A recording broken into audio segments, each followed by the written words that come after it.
Lyca production Subaskaran மற்றும் ரட்சையின் பூபஸ் தயாரிப்பில் உலகநாயகன் நடிப்பில் பிரம்மாண்ட இயக்குனர் சங்கர் இயக்கத்தில் ஏந்தியன் 2 ஜூலை 12 முதல். கோலப்பர், நீங்க உங்க ஈகோனால கட்சிக்குள்ள ஒரு பிளவை ஏற்படுத்தி இருக்கிறீங்க அப்படிங்கிறது தான் அவர் வைக்கக்கூடிய வாதம். பாஜக அவங்க ஆர்கானிக்கா வளர்ந்துக்கிட்டு வராங்க அப்படிங்கிறது தான் அவங்க வைக்கிறது. இப்ப நீங்க தான் இபிஎஸ் அவரா ஒரு லைன்ல போறதுக்கும் குறுக்கணிக்கிறீங்களோ அப்படின்ற ஒரு கேள்வியை தமிழ்மணி திரும்ப திரும்ப எழுப்புறாரு. அவங்க என்ன செஞ்சாங்க இங்க உள்ள வர்றதுக்கு? இவரை ஏன் வந்து தோல்வின்னு சொல்றாங்க? தோல்விக்கு பாதி பங்கு உங்க ஷோல்டர்ல இருக்குங்கிறாரு. அவர் நீங்கள் கொடுத்த தலைப்பிலே எப்போதும் அதிமுகவுக்கு உண்மையாக இருந்ததே கிடையாதுன்னு நம்ம அண்ணனை சொல்கிறாரு. எடப்பாடிக்கு உண்மையாக இருந்தது கிடையாது அண்ணன் ஓபிஎஸ் அவர்கள். அதிமுகவுக்கு அவர் உண்மையாக இருந்ததுனால தான் கலியுக பரதநாட்டு புரட்சி தலைவி அம்மா 20 ஆண்டு காலம் கூடாலே உட்கார வச்சாங்க. 3 முறை முதல்வராக இருந்தார், 20 ஆண்டு காலம் பொருளாளராக இருந்தார், எதிர்க்கட்சி தலைவராக இருந்தார். அத்தனை பதவியும் அதிமுகவுக்கு உண்மையாக இருந்ததுனால தான் புரட்சி தலைவி அம்மா கொடுத்தது. அவரை விட சான்றிதழ் கொடுக்கறதுக்கு இவருக்கு எந்த தகுதி கிடையாது. அம்மாவோட ஒரு சான்றிதழ் கொடுக்கறதுக்குரிய தகுதி எடப்பாடி பழனிசாமிக்கு கிடையாது. ஏன்னு கேட்டால் இவர் ஆரம்பத்தில் இருந்து தன்னுடைய சுயநலத்துக்காக கூவத்தூரில் எப்படி வாங்கினார், எப்படி விலை கொடுத்து வாங்கினார், எப்படி எம்எல்ஏக்களையும் எம்பிக்களையும் விலை கொடுத்து வாங்கினாருங்கிறது ஊரறிந்த விஷயம். அப்படிப்பட்ட பழனிசாமி திரும்பியும் அந்த உள்ள வந்த உடனே அந்த கூவத்தூர் ஒரு 15 நிமிஷம் நீங்க குறுக்கீடு இல்லாம இருந்தா நான் எல்லாத்தையும் சொல்லிடுறேன், அப்புறம் நீங்க குறுக்கீடு பண்ணுங்க. நீங்க அவங்களுக்கு மட்டும் சொல்ல முடியாதுல்ல. அந்த கூவத்தூர் இன்சிடென்ட்க்கு அப்புறம் நீங்க சமரசத்தோட ஒரு துணை முதலமைச்சர் எப்படி வந்தாங்க? 18 பேர் 18-20 பேர் அவரை எதிர்த்து இந்த முதலமைச்சர் எங்களுக்கு வேண்டான்னு கவர்னர்கிட்ட போய் நிக்கிறாங்க. அப்போதானே வந்தாங்க.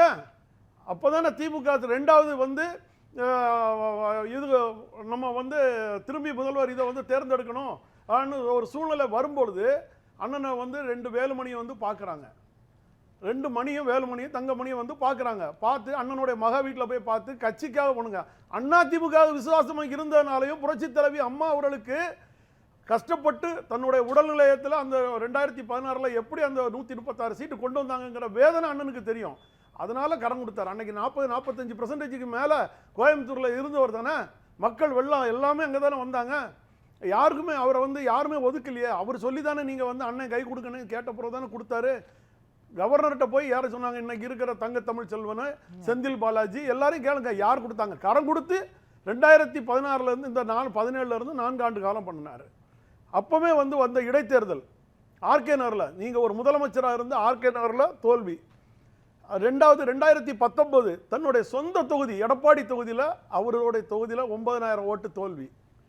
உள்ளாட்சி தொண்டர் அவருடைய வார்டு கவுன்சிலர் தோல்வி. 10 தோல்வி வழக்கு நிறைய கொடுக்கலாம், இன்னும் நிறைய கொடுத்துட்டே இருக்கலாம். இதுக்கெல்லாம் வந்து நீங்க வெற்றி பெற்ற சரி அந்த 10 தோல்வியில நீங்க பொறுப்பை கூட ஏத்துக்கலன்றீங்க. ஆனா நீங்க வெற்றி பெற்ற தொகுதியை காமிங்க. இல்ல நீங்க களத்துல மாவட்ட செயலாளருக்கு எல்லாம் கேளுங்க. மாவட்ட செயலாளருக்கு எல்லாரும் பணம் கட்டுறோமா? நாங்களும் பணம் கட்டுறோம். மாவட்ட செயலாளர் தேர்தல் நடத்தினாரா? கட்சி தேர்தலே நடத்தாம நம்ம பேசிக்கிட்டு பொதுக்குழுவை கூட்டி முடிச்ச பிறகு நம்ம எல்லாம் 50-50 பிரிக்கலாம் சொல்லி அங்க பொதுக்குழுல தானே பிரச்சனை கிளப்பினாரு. அந்த பொதுக்குழுல தானே போலி பொதுக்குழு அவர் போட்டிருந்த ஆட்கள் யாராவது கரெக்டான ஆட்கள் உண்டா? ஒருத்தர் கிடையாது. அவருடைய அமமுக இருந்து யாரெல்லாம் கொண்டு வந்தாங்களோ பதவி போட்டு தன்னுடைய சுயநலத்தை படுத்தின. நீங்க இந்திய வரலாற்றிலே ஒரு மாவட்ட செயலாளர் ஒரு முதலமைச்சர் ஒரு மாவட்ட செயலாளராக செயல்பட்டாரோ அது எடப்பாடி பழனிசாமி தான். அப்பவும் 2019 தோல்வி. இவருடைய மாவட்ட செயலாளராக இருக்காரு, இவர் முதல்வராக இருக்காரு. 2019 தோல்வி, 21 தோல்வி. இன்னைக்கு ஏதோ அண்ணன் சொல்ற மாதிரி சேலத்தை சுத்தி அவர் வாங்கிட்டாருன்னா பாட்டாளி மக்கள் பார்வையில தோல்வின்னு நீங்க கடந்து போறீங்க. ஆனா நீங்க அதுக்கு எதிரா என்ன பண்ணிருக்கீங்க? நீங்க எங்கயாவது வெற்றி பெற்றுட்டு அவங்கள தோல்வின்னு சொல்றீங்களா? இல்ல நீங்க களத்துல தான் அவங்களுக்கு போட்டியாக நீங்க ஒரு போட்டி பொதுக்குழுவை நடத்துறீங்களா? இல்ல போட்டியா தேர்தலை எதிர்கொண்டீங்களா? ஒற்றை அவர் மட்டும் சுயேட்சையா நின்னாரு. அதை எப்படி நீங்க இவர்களை எதிர்த்து நிற்கிறதா கூட கணக்குல சேர்த்துக்க முடியாது? எப்படி ஏன் சேர்த்துக்க முடியாது? ஈரோடு கிழக்கு தொகுதியில நிக்கலன்னு ஓபிஎஸ் பின்னாடி யாருங்க இருக்கா? 4 பேர் இருக்காங்க. அவர் பின்னாடி யார் போகணும்? அந்த 4 பேர் தான் போகணும். வேற ஆளே கிடையாது. எந்த மாவட்டத்தில் அவரால் இருக்கு? அவரால் பொதுக்குழு கூட்ட முடியுமா? செயல்படுத்த முடியுமா? ஒரு எலெக்ஷனை கண்டக்ட் பண்ண முடியுமா? ஈரோடு கிழக்கு தொகுதியில் நிற்கிறவன வாபஸ் வாங்கிட்டு போயிட்டாங்க. இப்படி தானே புறம் பேசுனாங்க. அவரு எந்த தொண்டன் இழக்காம ஒரு பானை சோட்டுக்கு ஒரு சோறு பதமா தானே களத்தில் நின்னாரு. 3.5 லட்சம் ஓட்டு வாங்கினாரு. 5 பன்னீர்செல்வம், இவர் 6வது பன்னீர்செல்வம். இந்த பலாப்பழத்தை கொண்டு போற 12 நாள் கொடி கிடையாது, சின்னம் கிடையாது, எது அதாவது தொண்டருடைய எந்த தொண்டர் எல்லா மாவட்டத்தில் உள்ளவரை வந்து வேலை செய்யணும் கூட சொல்லலை. எல்லாரும் வாங்கன்னு சொல்லி கூப்பிட்டுருந்தா எல்லாருமே போயிருப்பாங்க. யாரையும் கூப்பிடலை. அம்மாவுடைய முகத்தை காட்டி நான் என்ன செய்தேன் இந்த நீதி கேட்டு மட்டும்தான் போனார். வேற எதுக்கும் போல. கட்சிக்காக நீதி கேட்டு மட்டும்தான் ராமநாதபுரத்தில் நின்னாரு. நீங்க சின்னத்தை வச்சு கொடியை வச்சு நீங்க விட்ட ஆளு 4வது இடம் போயிட்டாரு, டெபாசிட் காலி. நீங்க அதை தான் புரிஞ்சுக்கணும். அப்போ அந்த இடத்துல மக்கள் யாரை பார்க்குறாங்க? ஓபிஎஸ் தான் பார்க்குறாங்க.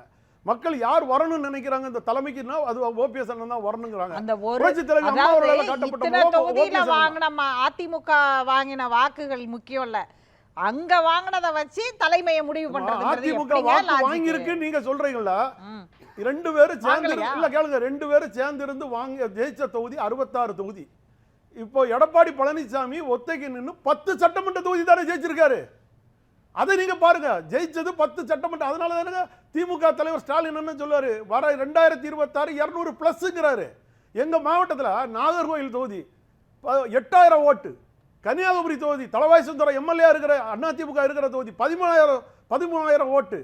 விளவங்கோட மட்டும் பேசாதீங்க, அங்க கன்னியாகுமரி தொகுதி என்ன நிலவரம், நாகர்கோவில் தொகுதி என்ன நிலவரம், திருநெல்வேலி என்ன நிலவரம், இப்படி பிரிச்சு பாருங்க. உங்களை வெறுக்கலாம், பூத்துல ஆள் கிடையாதுமா. அதிமுக தொண்டை பூத்துல போய் உட்காரல. நாளையில இருந்து நீங்க எல்லா மாவட்டத்தையும் இருந்து கூப்பிடுறீங்களா, அதை ஒரு சில மாவட்டத்தை பாருங்க பிரிச்சு வச்சிருப்பாங்க. அங்க சண்டை வந்துடக்கூடாது. இவங்க இப்பவே எங்க மாவட்டத்தில் ஒரு 3 பேர் தனியா வந்துட்டாங்க. முன்னாள் அமைச்சர், முன்னாள் எம்எல்ஏ எல்லாம் தனியா. மாவட்ட செயலாளரை பத்தி போஸ்ட் போடல, படம் போடல. கேவலமா இருக்கு. சுசீந்திரம் காவல் நிலையத்தில் கொண்டு போய் கம்ப்ளைண்ட் கொடுக்குறான். ஒரு மாவட்ட செயலாளர், முன்னாள் அமைச்சர் தளவாய் சுந்தரத்துக்கு படத்தை போடலன்னு ஒன்றிய செயலாளர் இப்பவே போய் கம்ப்ளைண்ட் கொடுக்குறான். எதிர்கட்சி பிரிவில் எவ்வளவு அசிங்கமா இருக்கும் நீங்க சொல்லுங்க பாப்போம். வேதனையோட சொல்றேன். இது என் மாவட்டத்தில் இருக்கிற சூழ்நிலை மட்டும் இல்ல, எல்லா மாவட்டத்திலையும் 2ஆம் கட்ட தலைவர் 2ஆம் கட்ட தலைவர் அவங்களுடைய குற்றச்சாட்டு. நீங்க போய் பாஜகவோட சேர்ந்து இருக்கீங்க, இரட்டையில எதிர்த்து நிக்கிறீங்க. அதாவது ஜெயலலிதா கட்டி காத்த அதிமுகவை எதிர்த்து நிக்கிறீங்க, அதிமுக அலுவலகத்துக்குள்ள பூந்து நீங்க ரகலை பண்ணீங்க. இதெல்லாம் தான் அவர் வைக்கிற வாதம். அதான் சொல்லலாமா. எடப்பாடி பேசும்போது வடிவேல் அண்ணன் சொன்னது மாதிரி பில்டிங் ஸ்ட்ராங் பேஸ்மெண்ட் வீக், அதுதான் அந்த நினைப்பு தான் வரும். அவர் பேசுறது அப்படிதான் பேசுவார். புரட்சி தலைவர் அதாவது அதிமுக கட்டடத்தை இடிச்சோம் உடைச்சோம், ஒரு ஒருங்கிணைப்பாளராட்டு ஒரு கட்சியோட பொருளாளராட்டு அவர் அங்க போறாரு. அங்க யார் காலி பசங்களை நிப்பாட்டி சொன்னாங்க? எந்த காலி பசங்க நின்று அடிச்சாங்க? அங்க குத்தாட்டம் போட்டுட்டு இருந்தாங்க. இதெல்லாம் உங்களுக்கு தெரியும். அதெல்லாம் உடைச்சுக்கிட்டு அவர் போற பாதையை அவர் கிளியர் பண்ணிட்டு போறாரு. இப்ப என் வீட்டுக்குள்ள நான் போகும்போது முன்னாடி 4 வேற 10 ரவுடிகளோ காலி பைகளோ வந்திருந்தா அதை தட்டி விட்டுட்டு நாங்கள் உள்ள போதான் செய்வோம். அதுதான் ஒரு தலைவனுக்கு அழகு. ஐயோ அவன் கல் எறிகிறானா கம்பெடுத்து அடிக்கிறான்னு நான் திரும்பியா போயிட முடியும்? நீ பொதுக்குழு நடத்தினா அங்க இருக்கணும். ஏங்க பூட்டை போய் செங்கோட்டையன்கிட்ட கேளுங்க. நாங்க அன்னைக்கு புரட்சி தலைவர் எம்ஜிஆர் நீங்க கேளுங்க. புரட்சி தலைவர் எம்ஜிஆர் மாவட்ட பிறகு ஜானகி அம்மையாருக்கும் அம்மாவுக்கும் ஒரு பிரச்சனை நடக்கும் போது நாங்களே அந்த இதே தமிழ் மகன் உசன் கூப்பிட்டு இதே ராயப்பட்ட இதுல செங்கோட்டையனை உடைச்சுனாங்க. அம்மா சொன்னாங்களா சொல்லலையா கேளுங்க. உடைச்சிருக்காங்க. அன்னைக்கு அம்மா காலத்துல போனோம். அது தெரியுமா உங்களுக்கு? வரலாறு தெரிஞ்சு பேசுங்க.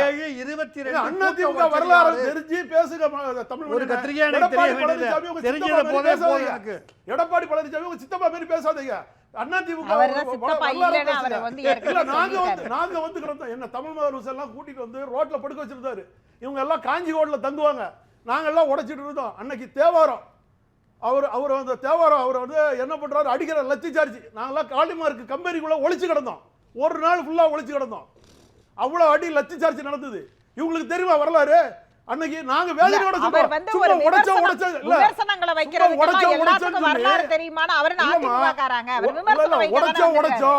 உடைச்சாங்க ஃபைல் திருடிட்டு இவரு சொல்றேன்னா எடப்பாடி பழனிசாமியோட வரலாறு.